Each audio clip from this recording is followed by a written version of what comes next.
Assalamualaikum.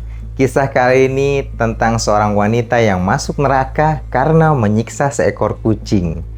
Dari Abdullah bin Umar radhiyallahu anhu bahwa Rasulullah shallallahu alaihi wasallam bersabda, seorang wanita diazab karena seekor kucing yang dikurungnya hingga mati.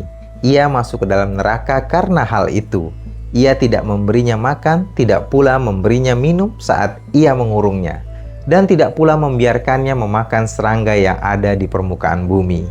Hadis riwayat Bukhari juz 2 halaman 263 kitab Ahadisul Anbiya. Imam Al-Nawawi rahimahullah berpandangan bahwa wanita itu diazab akibat menyiksa seekor kucing. Dan perbuatan ini termasuk dosa besar karena ia mengikatnya lalu membiarkannya begitu saja hingga mati. Terus-menerus berbuat dosa kecil bisa mengakibatkan menjadi sebuah dosa yang besar. As-Sahih Muslim bin Syar An-Nawawi juz 6 halaman 207. Hikmah dari kisah ini diantaranya yang pertama bahwa bolehnya kita menahan atau mengurung kucing dan hewan yang dihormati lainnya, namun dengan berlaku baik dan tidak menyiksanya. Kisah ini menjadi dalil bolehnya mengurung kucing dan mengikatnya, demikian pula dengan hewan yang dihormati lainnya, namun harus bersikap baik dan memberikan kebutuhannya.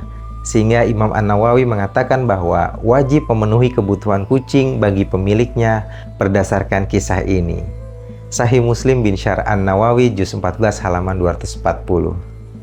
Pendapat yang memperbolehkan pemilik kucing dan memiliki kucing dan hal lain yang semakna dengan memiliki adalah keterangan pada salah satu riwayat Muslim karena kucing kepunyaannya. Kata kepunyaannya di sini berarti memiliki. Sahih Muslim juz 2 halaman 622. Hadis ini menunjukkan bahwa memelihara hewan menjadi terlarang ataupun haram karena sebab-sebab tertentu. Di antaranya yaitu ada unsur penyiksaan atau kezaliman terhadap hewan dalam masa pemeliharaannya. Hal ini sebagaimana dijelaskan oleh hadis di atas tentang wanita yang disiksa di dalam neraka karena mengurung hewan peliharaannya, lalu mengabaikannya tanpa memberi makan dan minum atau melepaskannya agar bisa mencari makan sendiri. Dalam riwayat yang lain disebutkan bahwa kucing itu diikat dengan keras, tidak diberi makan dan minum hingga mati kelaparan. Hukum memelihara hewan asalnya adalah boleh, namun hukumnya menjadi haram jika ada unsur penyiksaan dan kezoliman dalam masa pemeliharaan tersebut. Hikmah berikutnya yaitu, jika seseorang tidak bertakwa kepada Allah dalam bersikap baik terhadap binatang, maka ia akan terkena murka Allah. Riwayat tambahan tentang kisah ini menunjukkan bahwa binatang yang disiksa itu akan berbalik menguasai orang yang menzoliminya pada hari kiamat. Karena Nabi Shallallahu Alaihi Wasallam mengetahui kisah ini ketika beliau diperlihatkan di neraka, seorang wanita diserang oleh seekor kucing. Dalam riwayat Bukhari, seorang wanita disiksa karena seekor kucing yang dikurung sampai mati. Dia masuk neraka karenanya dia tidak memberinya makan dan minum sewaktu mengurungnya.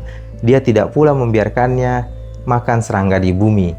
Rasulullah Shallallahu Alaihi Wasallam telah melihat wanita yang mengikat kucing ini berada di neraka, manakala beliau melihat surga dan neraka pada saat sholat gerhana. Dalam Sahih Bukhari dari Asma binti Abu Bakar radhiyallahu anhu bahwa Rasulullah Shallallahu Alaihi Wasallam bersabda yang artinya, lalu neraka mendekat kepadaku sehingga aku berkata, ya Robbi, aku bersama mereka.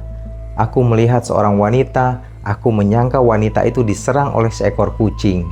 Aku bertanya bagaimana ceritanya. Mereka berkata, dia menahannya sampai mati kelaparan. Dia tidak memberinya makan dan tidak pula membiarkannya mencari makan.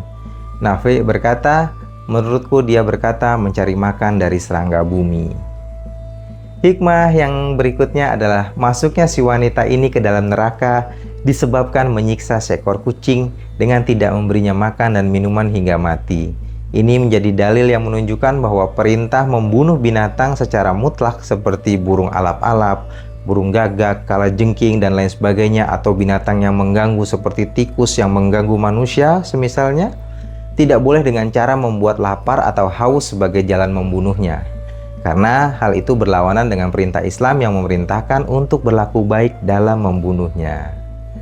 Hikmah berikutnya, kisah ini menunjukkan pula bahwa seseorang yang berakal tidak akan meremehkan dosa sekecil apapun, karena boleh jadi dosa yang kecil itu akan membuat dia rusak dan binasa.